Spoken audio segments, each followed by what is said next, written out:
Hello everyone, কেমন আছে সবাই? আশা করি সবাই খুব ভালো আছে, সুস্থ আছে। আমি চলে এসেছি কল্যাণীতে ডাক্তার দেখাতে। তো কেন এসেছি সবটাই তোমাদেরকে জানাবো। তো দেখি বাড়ি ফিরতে ফিরতে অনেকটাই লেট হয়ে গেছে, তাই বাড়ি এসে তাড়াতাড়ি করে হাত মুখ ধুয়ে রান্না বসিয়ে দিয়েছি। তো কি করছি তোমাদের সঙ্গে সবটাই শেয়ার করছি। তো চলো দেখতে থাকো। আমার শরীরটা কয়েকদিন থেকে একদমই ভালো যাচ্ছে না, যার জন্য আমি রান্নাও করতে পারছি না ঠিক মতো, আর তোমাদেরকে ভিডিও দিতে পারছি না।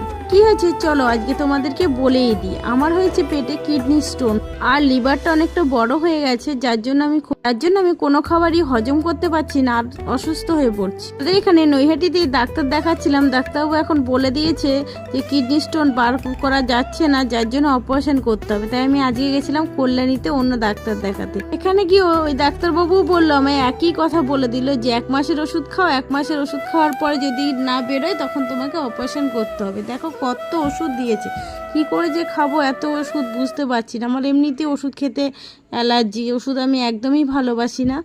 আর কি করা যাবে বলো, না খেয়ে তো উপায় নেই, বেঁচে থাকতে গেলে করতেই হবে এইটুকু। এই বয়সে যে এত অসুস্থ হয়ে যাব সেটা আমি কখনোই ভাবতে পারিনি। যাই হোক, খাওয়া দাওয়া শেষ করে চলে এসেছি আমার স্কুটিটা সার্ভিসিং করাতে। আজকের মতো এখানেই টাটা।